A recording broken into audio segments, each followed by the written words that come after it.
네, 오늘 주신 설교 본문은 창세기 6장 1절로 8절입니다.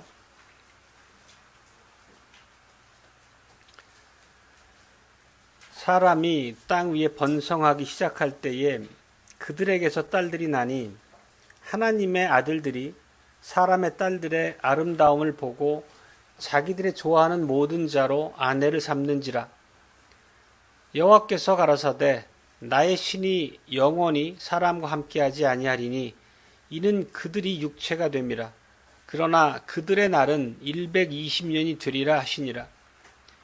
당시 땅에 네피림이 있었고 그 후에도 하나님의 아들들이 사람의 딸들을 취하여 자식을 낳았으니 그들이 용사라 고대 유명한 사람이었더라. 여호와께서 사람의 죄악이 세상의 관영함과 그 마음의 생각과 모든 계획이 항상 악할 뿐임을 보시고 땅 위에 사람 지으셨음을 한탄하사 마음에 근심하시고 가라사대 나의 창조한 사람을 내가 지면에서 쓸어버리되 사람으로부터 육축과 기는 것과 공중의 새까지 그리하리니 이는 내가 그것을 지었음을 한탄함이니라 하시니라. 그러나 노아는 여호와께 은혜를 입었더라. 아멘.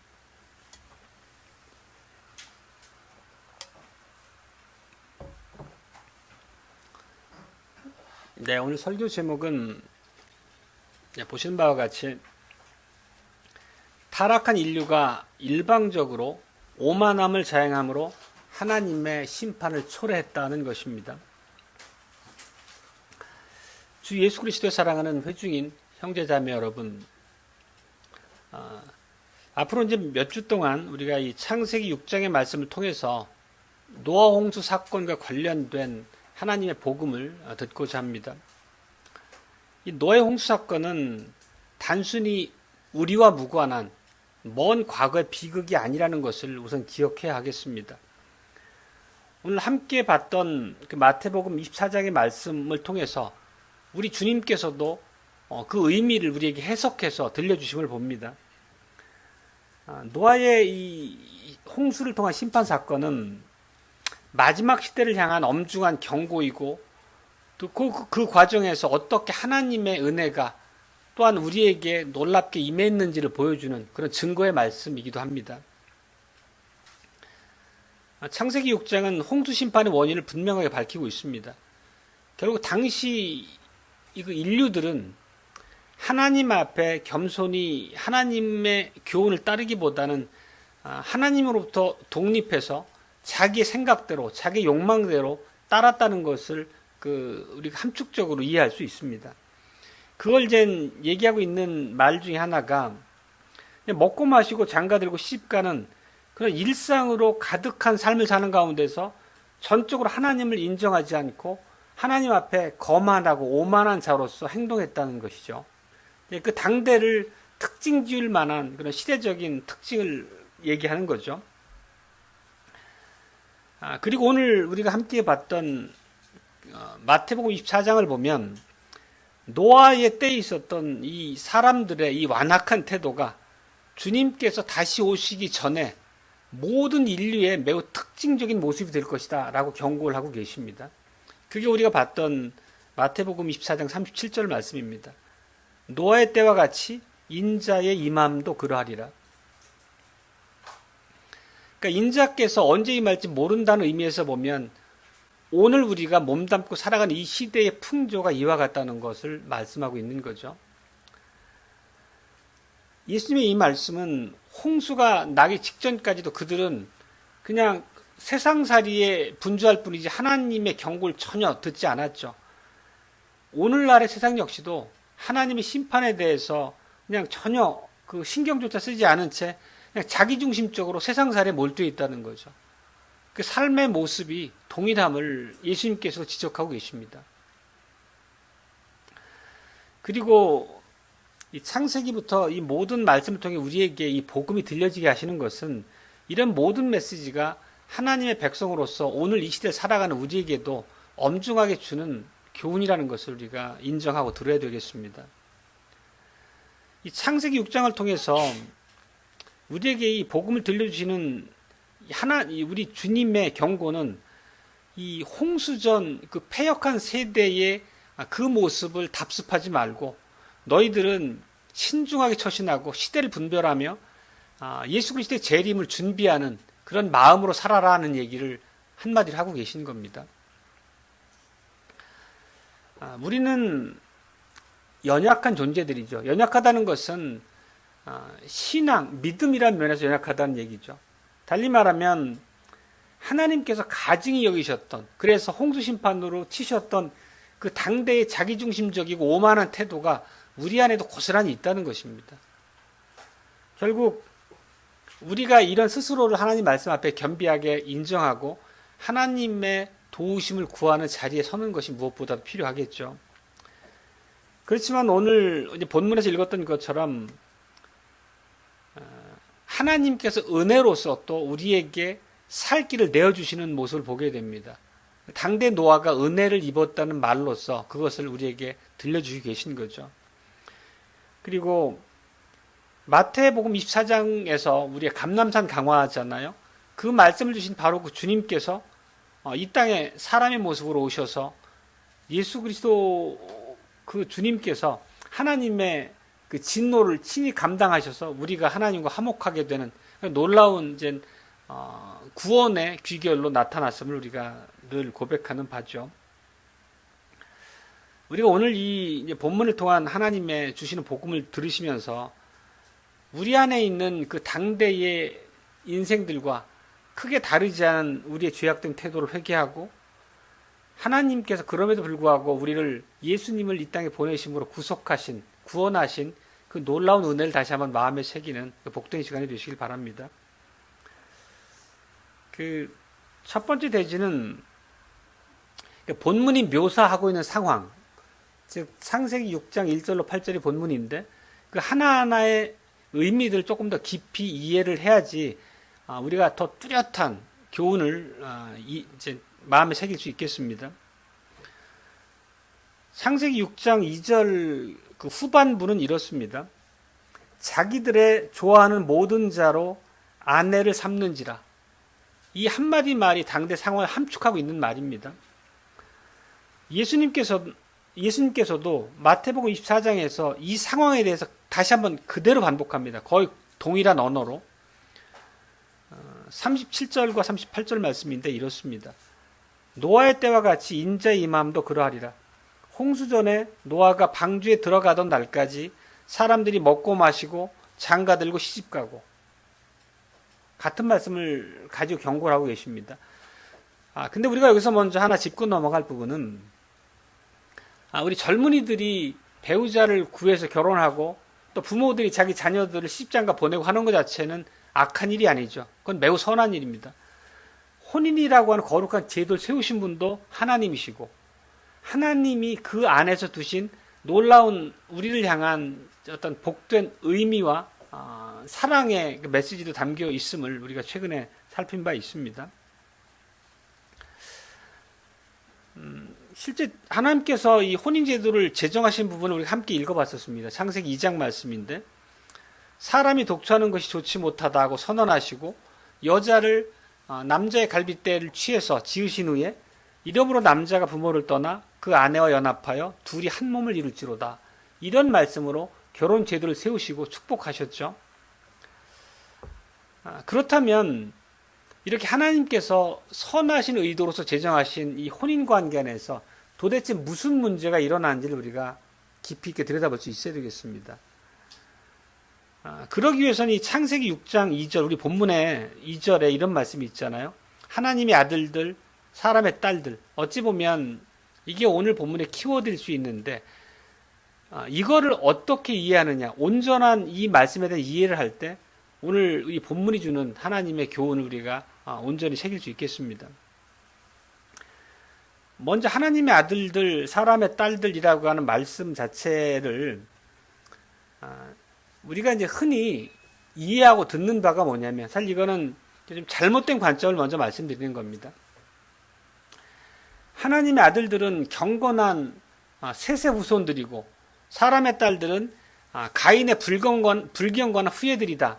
이렇게 구분지어서 이해하는 바가 많이 있습니다. 사실 우리가 흔히 그런 얘기를 들어왔었죠, 실제로. 근데 그것은 기본적으로 이 전체 말씀의 맥락을 살피지 않은 바입니다. 그래서 사람들은 그런 해석을 토대로 통혼, 말하자면 불신결혼이라고 하는 것을 강력하게 경고하는 것이다. 그런 이제 교훈으로 이 본문을 해석해 왔다는 거죠. 물론 우리가 교회의 자녀가 세상의 자녀와 더불어 결혼하는 것은 하나님이 절대 금하신 일이죠. 그거 자체를 부정하는 게 아니고 과연 본문이 그것을 얘기하고 있느냐라고 하는 것을 우리가 정확하게 살피자는 것입니다. 실제 통혼에 관련된 문제를 살펴보면 바울 사도가 고린도 후서에서 이걸 분명한 어조로 우리에게 경고했습니다. 너희는 믿지 않는 자와 멍에를 같이 하지 말라. 의와 불법이 어찌 함께하며 빛과 어둠이 어찌 사귀며. 매우 우리가 마음속에 각인되어 있는 구절입니다. 특별히 오늘날 이제 결혼 정년기에 들어서서 배우자를 찾는 우리 청년들에게 참으로 이게 깊이 있게 마음에 새겨져야 될 교훈입니다. 주님을 사랑하지 않는 그런 불신의 배우자를 구하는 것은 하나님 앞에 매우 크고 엄중한 죄라는 것을 성경은 우리에게 도처에서 교훈하고 있습니다. 그렇지만 그 통혼의 문제가 성경에 금하는 바는 맞는데 오늘 창세기 6장의 본문이 그런 것을 우리에게 가르치고 있느냐. 즉 하나님의 아들들은 셋의 후손이고 사람의 딸들이 가인의 후손이냐라고 이해하느냐는 별개의 문제라는 거죠. 본문은 그런 의미가 아니라는 것을 조금 더 살펴보면 이렇습니다. 그런 논리의 잣대로 보면 셋에게도 딸들이 분명히 있었고 그 딸들 역시도 사람의 딸들인데 그러면 이 말의 의미가 어떻게 선명하게 그 구분선을 지을 거냐 자체가 논리적으로 어폐가 있게 되는 거죠. 또 하나의 잘못된 이 부분에 대한 해석은 하나님의 아들들을 천사라고 해석하는 그런 잘못된 해석도 있습니다. 그거는 이제 욥기 1장 6절의 말씀을 근거로 그렇게 해석하는 이제 설인데 하루는 하나님의 아들들이 와서 여호와 앞에 섰고 사단도 그들 가운데 왔는지라. 여기서는 분명히 하나님의 아들들은 천상적 존재로서 천사를 가리키는 말이 맞습니다. 근데 이것을 가져다가 전체 맥락을 무시하고 오늘 본문에 이 하나님의 아들들 역시 타락한 천사들이 사람의 딸과 결혼했다라는 방식으로 해석해 나가는 것은 성경 전체의 교훈을 굉장히 잘못되게 해석하는 게 명확합니다. 실제 예수님의 말씀을 통해 보더라도 이거는 도저히 성립될 수 없는 말씀이에요. 예수님께서 하신 그 마태복음 22장 30절 말씀을 보면 이런 말씀입니다. 부활할 때는 장가도 아니가고 시집도 아니가고 하늘에 있는 천사들과 같으니라. 이 말씀은 천사들은 혼인하지 않는다는 걸 담고 있는 얘기잖아요. 다시 보면 부활할 때는 장가도 아니가고 시집도 아니가고 하늘에 있는 천사들과 같으니라. 즉 천사들은 혼인을 통해 생육하고 번성하는 방식으로 하나님이 지으시지 않았다는 걸 말씀하고 있습니다. 그러면 이런 해석 역시도 성립할 수 없는 입장이죠. 그럼 우리가 어떻게 이런 것들을 이해해야 하는 문제는 결국 우리가 성경을 푸는 가장 근본적인 원리가 뭐죠? 성경은 성경을 해석한다는 것입니다. 성경 전체 맥락 안에서 일관된 가르침을 찾아가야 된다는 거죠. 창세기 6장 1절로 8절이 나오기 그 이전에 직전이 창세기 5장이잖아요. 우리가 지난 시간에 창세기 5장을 살폈고 창세기 5장의 내용이 뭐였습니까? 한 세대가 어떻게 다음 세대를 낳았는지를 반복해서 얘기하고 있습니다. 표현을 보면 각 세대마다 자녀를 낳았으며 근데 이 한글 성경에는 자녀를 낳았으며라고 되어 있지만 원래 히브리 성경이나 영어 성경에는 아들과 딸이라고 명확하게 구분이 돼서 언급이 됩니다. 그리고 그 창세기 5장의 계보를 앞부분을 살펴보면 이렇게 시작됩니다. 창세기 5장은 그 시작을 어떻게 하냐면 하나님이 사람을 창조하실 때에 하나님의 형상으로 지으시되 이렇게 5장을 시작을 하고 이제 3절에 가서 아담이 아들 셋을 두는 얘기를 끌어갑니다. 자기 모양 곧 자기 형상과 같은 아들을 낳아 이렇게 얘기합니다. 같은 언어를 쓰고 있습니다. 다시 말하면 이 형상이라는 의미는 아들됨을 함축하고 있는 거죠. 그리고 이런 의미를 담아서 훗날 그 누가가 예수님의 계보를 이제 기록을 하게 되는데, 누가복음 3장 38절이 계보의 마지막입니다. 어떻게 되냐면 하나님의 아들 아담 이렇게 얘기합니다. 아담, the son of God 이렇게 영어로 이제 표기가 되는데, 결국 이 말씀 종합적으로 맥락을 이어가 보면 하나님의 아들이라는 표현의 요지를 우리가 이해할 수 있는 거죠. 아담은 누가가 예수님의 계보 안에서 아담을 하나님의 아들이라고 지칭했듯이 하나님의 형상으로 지음 받았기 때문에 하나님의 아들이라고 칭함을 받았던 거잖아요.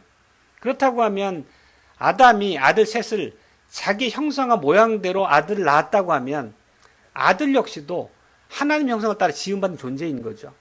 그래서 하나님의 아들이라는 표현은 신자와 불신자를 가르는 그런 의미로 해석될 수 없다는 거예요. 이것은 그냥 인류 전체가 하나님 형상을 따라 지음받은 존귀한 존재라고 하는 그 의미를 담고 있는 그런 맥락에서 이해하는 게 맞다는 거예요. 그리고 당연히 하나님의 형상을 따라 지음받은 존재이기 때문에 또 생육하고 번성하라는 하나님의 명령도 있었고, 그런 방식으로 하나님께서 주신 소명을 감당할 수 있는 존재로, 귀한 존재로 두셨다는 거예요.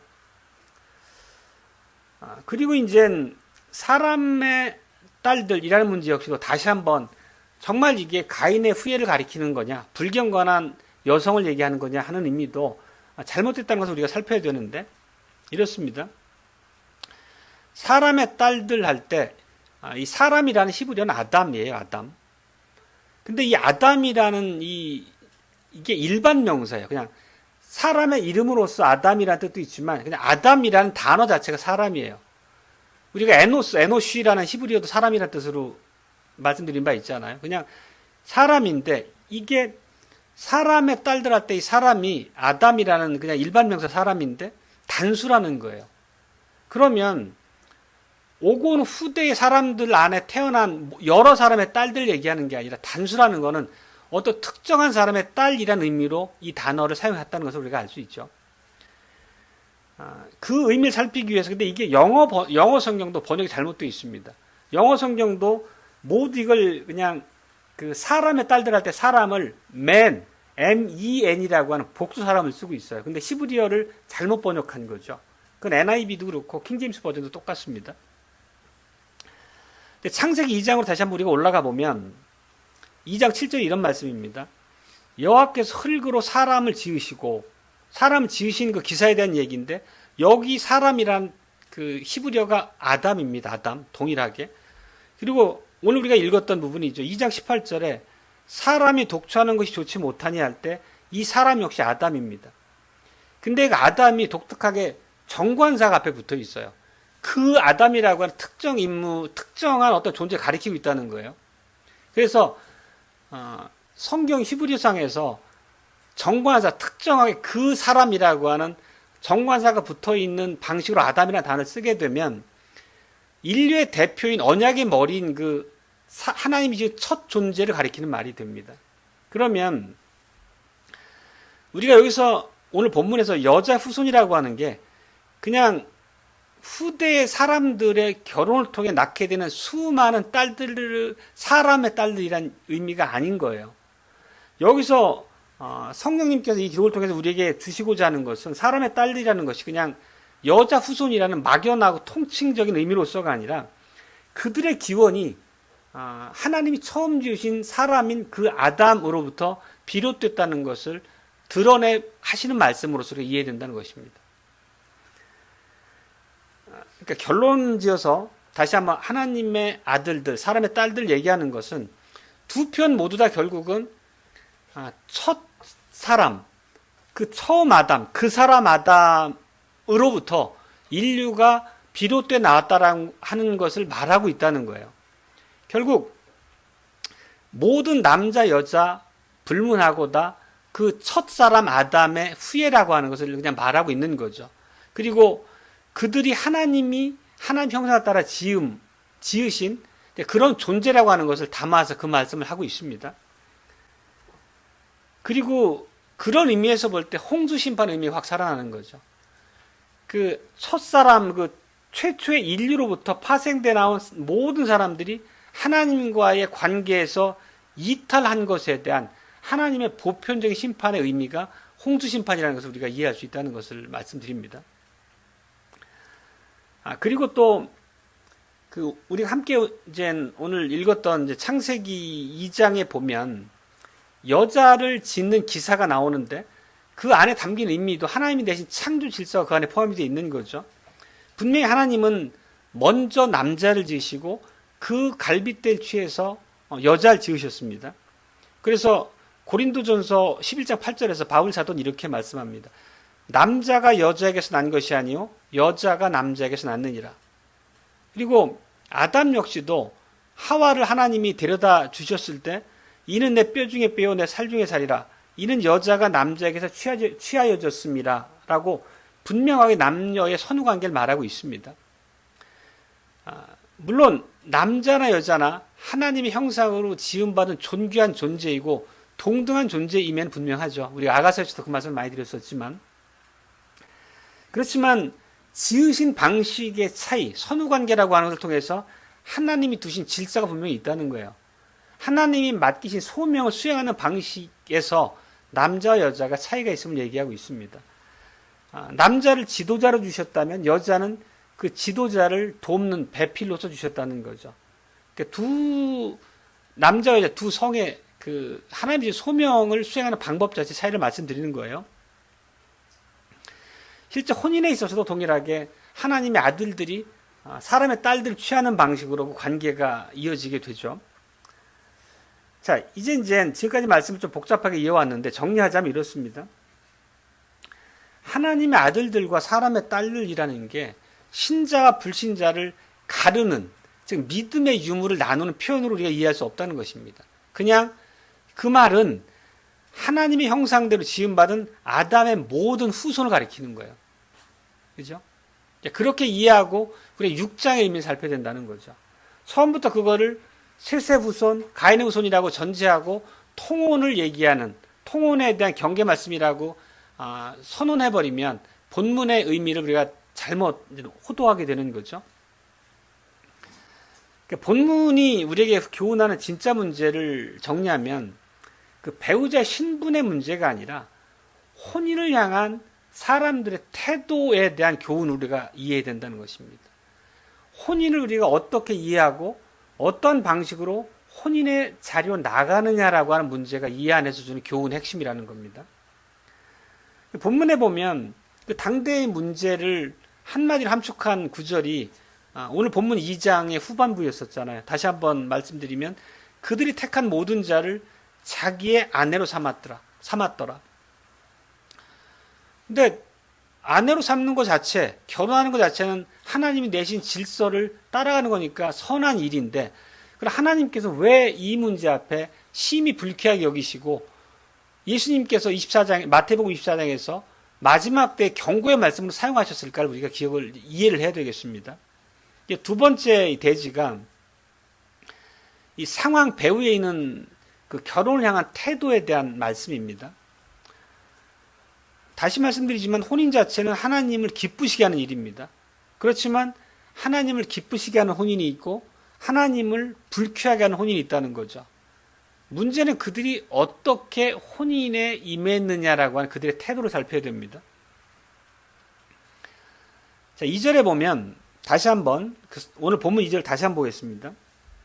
하나님의 아들들이 사람의 딸들의 아름다움을 보고 자기들의 좋아하는 모든 자로 아내를 삼는지라. 이 성경을 기록하신 성령께서 사람의 저자를 통해 기록하셨지만 이 말씀 안에 두신 세 개의 단어를 통해서 정확하게 당대 사람들이 결혼에 임한 태도를 지적하고 계십니다. 그게 뭐냐면 하나님의 아들들이 사람의 딸들을 보고라고 하는 라라고 하는 히브리어가 하나고 그냥 잘 한번 따라와 보십시오. 좀 복잡할 수 있는데 그리고 자기들이 좋아하는 이 토브라고 하는 단어가 있고 이게 이제 좋다, 탐스럽다는 단어예요. 그 다음에 한글 성경에서는 아내를 삼는지라 이렇게 됐지만 이게 히브리어에서는 라카흐라는 좀 강한 의미의 단어인데 취하다라는 단어입니다. 그러니까 영어로 말하면 씨고 굿이고 테이크라는 의미예요. 이 세 단어를 통해서 당대 결혼을 하는 사람들의 생각 속에 담긴 불신앙을 지적해서 보여주시는 겁니다. 우리들한테. 그걸 우리가 정확하게 이제 논증할 수 있는 부분이 창세기 3장의 한 구절에서 지금 우리가 오늘 본문 2절에 썼던 그 세 단어가 동일하게 쓰이고 있습니다. 그게 어느 구절이냐면 하와가 하나님이 금지하신 선악을 알게 하는 나무의 과실 앞에 섰을 때 그 문장 안에 세 단어가 동일하게 나옵니다. 그게 3장 6절인데 이 말씀입니다. 여자가 그 나무를 본즉 먹음직도 하고 보암직도 하고 지혜롭게 할 만큼 탐스럽기도 한 나무인지라 여자가 그 나무 실과를 따서 먹고 이 문장 안에 아까 말씀드렸던 히브리어가 그대로 등장을 합니다. 보다란 단어가 등장하고 먹음직도 하다라고 하는 게 사람 눈에 탐스럽다는 의미를 담고 있는 단어고 실과를 따서 먹고 할 때 따다라고 하는 게 취하다라는 강한 의미를 담은 라카흐라고 하는 히브리어거든요. 테이크, 영어로서 테이크죠.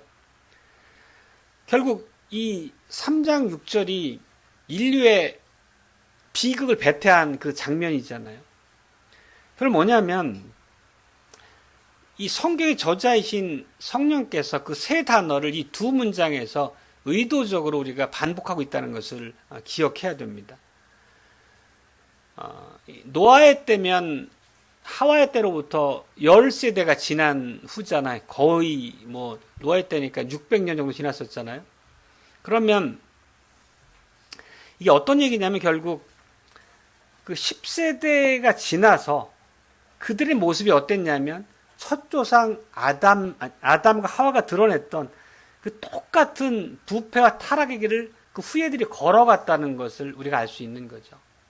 오늘 본문 2절 다시 말씀드리지만 하나님의 아들들이 사람의 딸들의 아름다움을 보고 자기들의 좋아하는 모든 자로 아내를 삼는지라. 이 말씀 안에 담긴 우리를 향한 교훈의 말씀이 뭐냐면 창세기 3장 6절의 그 말씀으로부터 우리가 추론할 수 있다는 것을 얘기 드립니다. 결국 무대는 바뀌었지만 에덴 동산이라고 하는 무대가 결혼이라고 하는 그런 관계로 무대는 바뀌었지만 결국 동일한 죄의 문법이 작동하고 있는 거예요. 자기 눈에 좋은 대로 택하고 자기 눈에 좋은 대로 임의로 택하고 그 과정 어디에도 하나님이 내신 경고나 하나님이 내신 언약 안의 약속들, 사람에게 부여하신 책무에 대한 고려는 전혀 없다는 것입니다. 그게 바로 그 당대 인류들이 혼인이라고 하는 하나님이 내신 그 선한 질서, 축복된 질서 안에 보여줬던 불신앙의 다름이 아니라는 것을 보고 있습니다. 자, 그렇다면 우리가 이제 이런 질문을 할 수 있겠습니다. 우리가 이렇게 실제 눈에 보기 좋은 대로 내 마음에 드는 배우자를 택하고 그와 결혼하는 것이 잘못되었느냐? 그러니까 잘못될 수도 있고 잘못되지 않을 수도 있는 거죠. 그게 왜 잘못되냐면 자기 배우자를 택하는 문제의 모든 면을 자기가 최종 결정권을 행사하고 내가 원하면 어떤 사람과 결혼할 수 있어 라는 방식으로 결혼을 하게 되면 바로 오늘 이 창세기 6장의 말씀과 동일한 그 죄악된 길로 걸어 들어가는 것이라는 의미입니다. 자기들이 좋아하는 모든 자로 아내를 삼는지라. 그리고 그렇게 하나님의 뜻과 우리 앞에 두신 하나님의 교훈을 무시하고 그렇게 자기 안목에 좋은 대로 그 길을 갔을 때 그 결과 혹은 그 이유 양측면이 다 있지만 이렇게 되는 거죠. 그게 5절 말씀입니다. 오늘 본문에서. 여호와께서 사람의 죄악이 세상의 관영함과 그 마음의 생각의 모든 계획이 항상 악할 뿐을 보셨다. 결국 죄와 부패로 오염된 마음으로부터 비롯된 판단이 낳은 결과가 이렇다는 것을 보여주고 있습니다. 부패가 원인이기도 하고 그 원인이기도 하지만 부패가 참고한 결과를 낳게 됐다는 거예요. 그리고 잘못된 태도가 하나님을 무시한 그 오만한 태도가 이런 결과를 낳았다는 것을 이 안에서 보여주고 있는 거죠. 물론 이것이 통혼이 가지고 있는 그런 파괴적인 결과를 얘기하고 있는 거긴 하지만 6장의 의미를 우리가 아까 지금까지 반복해서 설명드렸던 것처럼 그런 맥락에서 이해하고 이 의미를 이해할 때 더 명확하고 엄중하게 우리에게 살아난다는 것을 볼 수 있습니다. 하나님이 혼인을 제정하신 이유가 무엇이었습니까? 우리가 오늘 읽은 구절에 있습니다. 사람이 독처하는 것이 좋지 못하니, 그래서 이제 배우자를 주셨잖아요. 근데 하나님이 배우자를 주신 게 그냥 밥 해주고 빨래 해주고 그냥 이것저것 남편의 심기를 살펴서 즐겁게 해주고 그런 의미로서 아내를 주지 않으셨다는 거죠. 결국 돕는 배필이라고 하는 의미는 아담에게 부여하신 하나님의 명령, 그 명령 우리가 위임명령이라고 하죠. 혹은 문화명령이라고도 합니다. 결국 다스리고 지키고 경작하라고 하는 하나님이 내신 놀라운 위치에 사람을 청지기로 두고 내신 그 명령을 수행함에 있어서 돕는 배필로서 여자를 주셨잖아요. 그러면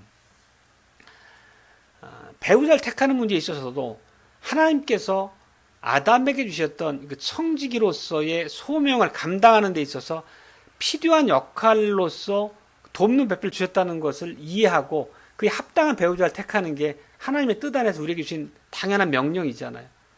그런 말씀을 우리가 전제하고 오늘 구절 이해해야 됩니다. 그래서 첫사람 아담은 하나님께서 하나님의 놀라운 지혜로 예비하시고 준비해서 본인 앞에 드리고 온 그 하와를 사실 처음 보는 여자고 낯선 여자였지만 매우 기쁘게 봤잖아요. 내 살 중에 살이고 뼈 중에 뼈라고. 그거는 하나님이 내신 그 나에게 주신 그 소명, 문화 명령을 돕는 배필을 주셨다라고 하는 아는 신앙적인 고백적인 반응이라고 우리가 이해할 수 있겠습니다. 바로 이것이 결혼이라고 하는 제도를 두시면서 하나님께서 영원토록 세워두신 그 이제 혼인에 담긴 원리로 우리가 이해를 해야 됩니다. 그 원리는 오늘날도 동일하게 작동을 하고 있습니다.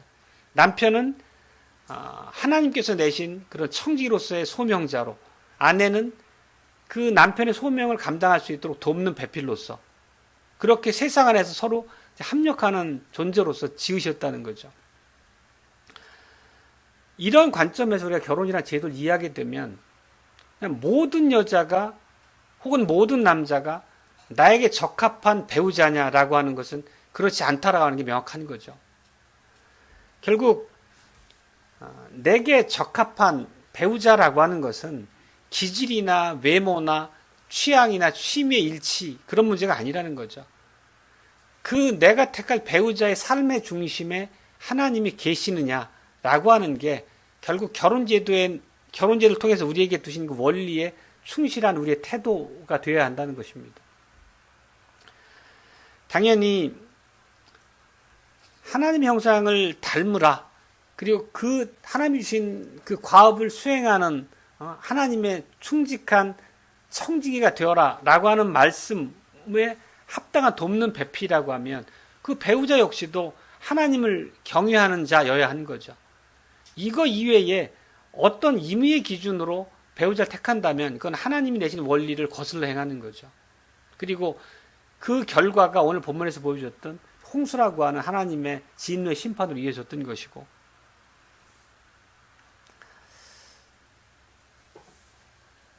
그러니까 창세기 6장으로 다시 돌아와서 보면 결국 그 노아 당대의 남자들은 아담이 하와를 받았던 방식으로, 믿음의 방식으로 배우자를 택하고 받지 않았음을 봅니다.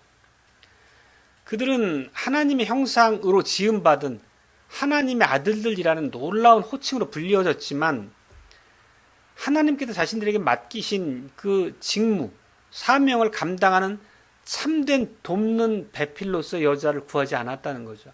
그저 자기 보기에 좋은 대로, 자기 안목에 좋은 대로 그랬다는 것을 봅니다. 바로 이게 오늘 이제 본문이 보여주는 그 당대 결혼을 대했던 그들의 근본적인 결핍인 겁니다. 그 안에는 하나님을 의지하는 태도가 전혀 있지 않았죠. 배우자를 구하는 문제 앞에서 하나님 앞에 겸손히 배우자를 위한 기도를 하고 하나님께서 마땅한 배우자와의 만남을 인도해주는 방식으로 하나님의 응답을 기다리지 않고 본인의 좋은 대로 택했다는 것을 얘기합니다. 결국 아까 앞에서 말씀드렸던 그 이제 키워드를 통해 말씀드린다면, 그러니까 자기의 돕는 배필을 이제 구하는 데 있어서 일상에서 마주치는 처녀들 가운데서 자기의 취향대로 자기가 좋아하는 외모를 혹은 자기가 좋아하는 어떤 뭐 다른 기준을 적용해서 배우자를 택했다는 것입니다. 그게 바로 C하고 그죠? 자기 눈에 좋은 사람을 테이크했다는 거죠. 그게 바로 선악과 앞에서 인류가 범했던 타락의 모습과 동일한 모습으로 우리에게 각인시켜주고 계신 거죠. 그렇다면 그 결과는 예측 가능했습니다. 4절의 말씀이 이렇습니다. 당시에 네피림이 있었고 그들은 용사요 고대 유명한 사람이었더라. 이 네피림이라는 단어는 그 타락한 자들이라는 의미의 원래 히브리어 원어는. 근데 이 킹제임스 버전은 영어 성경에서 이걸 자이언트, 거인이라고 번역을 해두는데, 그래서 우리도 알게 모르게 몸집이 큰 거인이고 뭐 이렇게 네피림에 대한 의미를 이해하는 바가 있는데, 그런 의미보다는 그냥 타락한 자들, 그러니까 부패한 마음에서 나오는 잔인함과 폭력을 가지고 세상의 삶을 살아가는 기준을 삼는, 우리가 이제 남에게 그걸 우리 매우 가시적으로 보여줬었잖아요. 그런 의미로서 네피림이라는 단어를 이해해야 되겠습니다.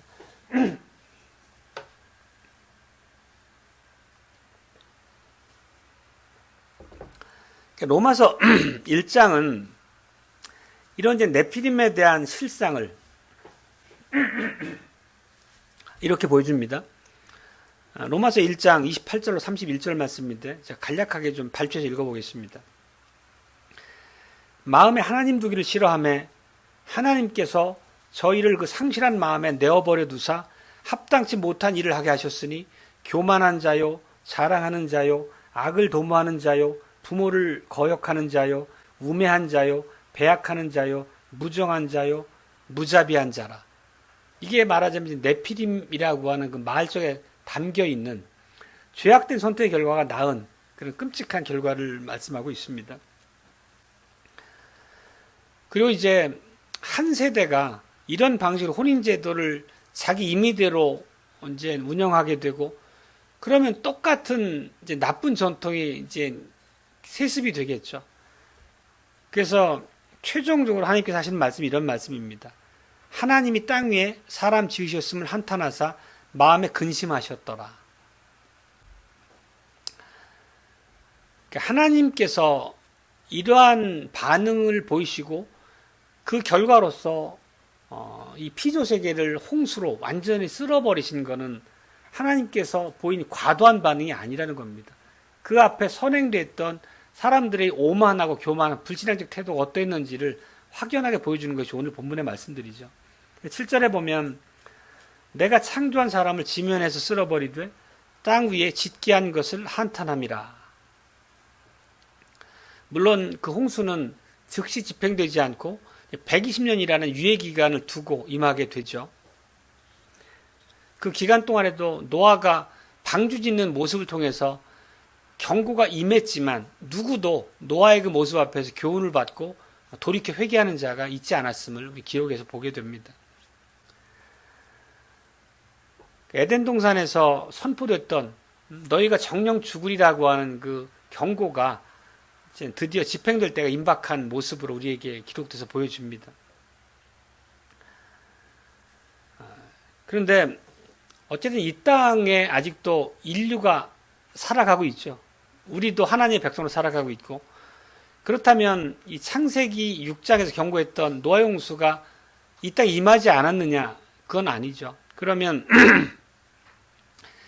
하나님께서 선포하셨던 심판을 철회했다는 의미도 아니고, 결국 그 안에 작동한 하나님의 놀라운 은혜의 역사가 있음을 우리가 기억할 수 있겠죠. 어떤 방식이냐를 다시 한번 보겠습니다. 세 번째 대지는 이런 태도를 극복하는 은혜라는 이제 말씀입니다. 결국 이제 오늘 본문을 통해서 우리가 어떤 교훈을 배울 수 있느냐라는 말씀입니다. 이 세 번째 대지는 창세기 6장의 이 내신 이제 사형 선고는 예외 없이 모든 인류를 향한 하나님의 이제 진노 심판의 선언이셨습니다. 그러니까 당대 모든 인류, 노아도 예외는 아니었던 겁니다. 5절을 보면, 오늘 본문 5절을 보면 여호와께서 사람의 죄악이 세상의 관영함과 그 마음의 생각의 모든 계획이 항상 악할 뿐임을 보시고, 즉 이게 전적 타락을 이제 담고 있는 내용이잖아요. 결국 이 전적 타락이라는 의미에서 볼 때 노아가 의인이었느냐? 아니죠.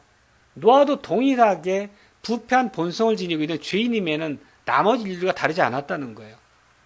노아도 죄된 마음에 따라 자기 생각대로 사는 그런 안목의 정욕에 사로잡힌 자였으면 동일했죠. 결국 노아 역시도 이렇게 본성적으로는 홍수 그 당대에 다른 사람들과 다를 바 없는 죄인이었지만 왜 그가 하나님의 은혜를 입었느냐라고는 우리가 살펴야 되겠죠. 그게 사람에게 그 근거를 두어야 되느냐, 하나님의 은혜로서 그 상황을 이해해야 되느냐를 우리가 살펴야 되겠습니다. 성경은 이제 홍수 심판 직전에 그 놀라운 반전을 선포합니다. 그게 이제 오늘 본문의 8절입니다. 8절 말씀 다시 보면 이렇습니다. 그러나 노아는 여호와께 은혜를 입었더라.